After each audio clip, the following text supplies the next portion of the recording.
I'm a poet from Detroit, and my own private Idaho helped me identify with the good, bad, and gray elements of young gay life. River exemplifies the beautiful lost rebel whose purity is misplaced from trauma, the sad and relatable story of gays in America. He was a more orphaned and wildly innocent James Dean, but more rough and street-tested, exemplifying the post-punk grunge era in a timeless way. Gus and River gave the internally wounded streetwalker a beautiful face and magnetic melancholy, something all young gay men desire to be and lust after. It's one of our many double-edged swords. Even with the lofty Shakespearean references lost on most viewers, the film gave me a relatable view into a world I understood and admired. It kindled my adventurous side and grounded my morality. I fondly look at the movie as a touchstone in my life, as an erotic and dreamy artifact of the exploration of my own youth and identity. Of course, our identity changes throughout our lives, but impressionable works of art always remain links to the people we've been, and my own private Idaho reminds me of my younger and more vulnerable years.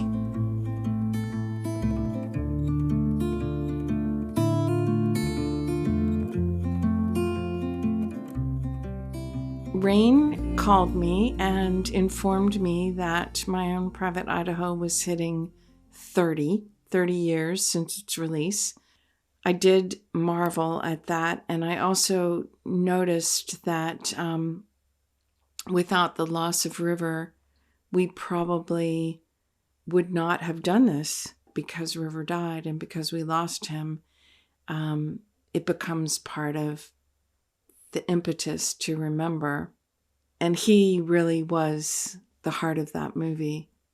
We started brainstorming, thinking about what we could do to celebrate 30 years of my own private Idaho. And one thing that I really did not want to have a nostalgia fest over it. I really wanted to look at it more as kind of a legacy. Gus was the first, so-called openly gay director to be making mainstream films with movie stars, and that featured really complex characters with all the dimensions, positive, negative, in between. When a queer person is, making art, they're not making a representation of queerness. They're just making art, but it's infused with their identity. Idaho was one of the first films that was really like that. We started thinking about how queer representation has changed over the 30 years and what is left yet to change. And we wanted to do some forward-thinking work. And so we thought of some of the music that's in the film, especially the music that features the customers of the sex workers that were played by River and Keanu in the story. The two most memorable of those are Dare Adler, the Sitting on a Bullet sequence with Udo Kier, which is a complete classic of 80s camp, and then the Daddy Carroll sequence featuring Mickey Cotrell, dressed to the nines, wearing a fedora, picking up what they called a rent boy on the street and bringing him upstairs and having him fulfill his fetish. When we were filming the Daddy Carroll sequence, Mickey Cotrell just sort of spontaneously burst into dance. It was very whimsical and hilarious. We thought about how we might cover that. And Launchleft is an organization that is dedicated to artists helping artists and has recently been focusing on some queer artists. We wanted my own private Idaho, the celebration Mopey 30, to have something to do with celebrating queer representation in the media. So we wanted to bring in a young queer artist to cover the Deep Night song. And Rain asked Caroline Kingsbury, when you hear her cover, it's kind of like unbelievable that she just whipped that out. It was so deep and beautiful and relevant and moving the way that she performs the song. I wanted to do something. Also found out that Mickey Cotrell, who played the original character, is in the Motion Picture, Film and Television Retirement Fund residence, which is in Woodland Hills, California. And it just seems like a very rich and wild location. I wanted to see that. And also reconnect with Mickey. So we sort of brought the two things together, a little profile of Mickey and also an interview with him about, I think the key words were eroticism and tenderness. And somehow Caroline channeled eroticism and tenderness and longing in her rendition of the song. And we were able to do our best to capture that visually. Well, you know, River was not supposed to speak in the scene. He had no dialogue. And he automatically started speaking, just extempore. These words started falling out of his mouth. I had a crush on River anyway. That was not hard to do for a gent of my persuasion. Oh, the dance. That just happened. I mean, it was not a part of the original script. I just listened to the music and it made me dance. I always think of myself as a dancer, somehow. The whole world made me dance. And now I can't dance anymore.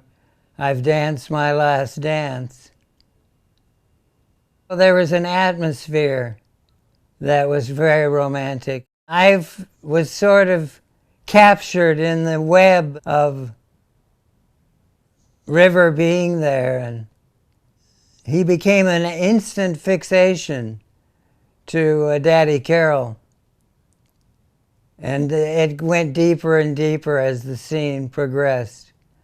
And he grabs the edges of his Baroque red and gold robe and he says, "And now you can wash Daddy Carroll." Daddy Carroll dressed to the nines all the time. And that was like a shield, a suit of armor that protected him, that immaculate perfection that he pursued and found in River's character, Mike. Daddy Carroll didn't have a lot of intimacy, really, in his life. But the beauty, the magic, the spirit of River's character, of Mike, freed Daddy Carroll. It allowed Daddy Carroll to dance with joy, that this magic was happening to him, because magic didn't happen to him except in these kinds of situations with the rent boy. Deep night, whispering trees above, kind night, bringing you nearer, dearer and dearer. Deep night, deep in the arms of love.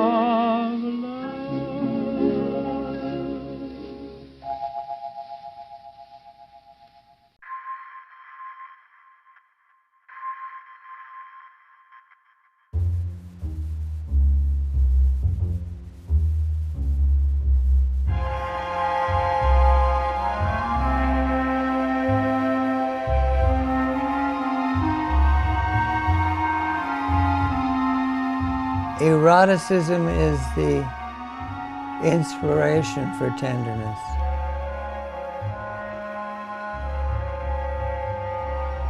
doors open with eroticism that lead into the room of tenderness.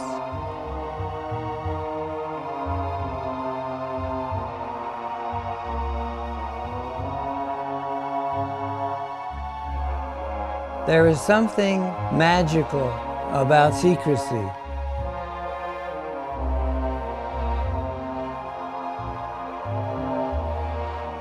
Secrecy coming to fruition. Made everything more romantic and dramatic and exciting. It was pretty sublime.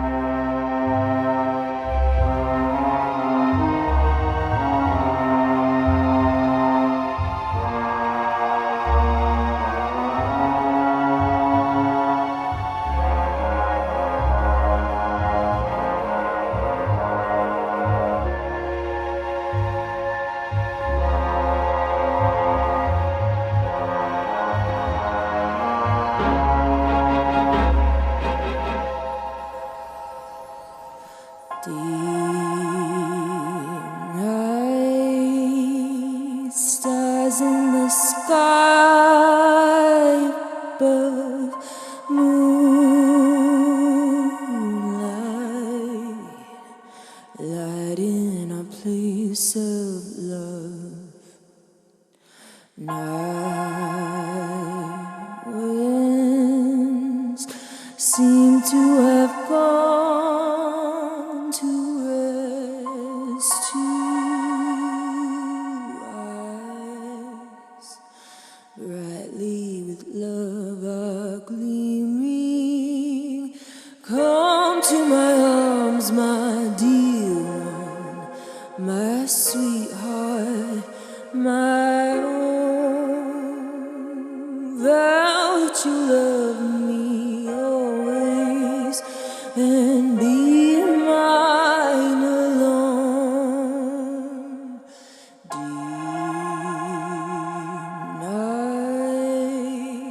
Whispering trees above, kind night, bringing you nearer, dearer and dearer, deep night, deep in the arms of love.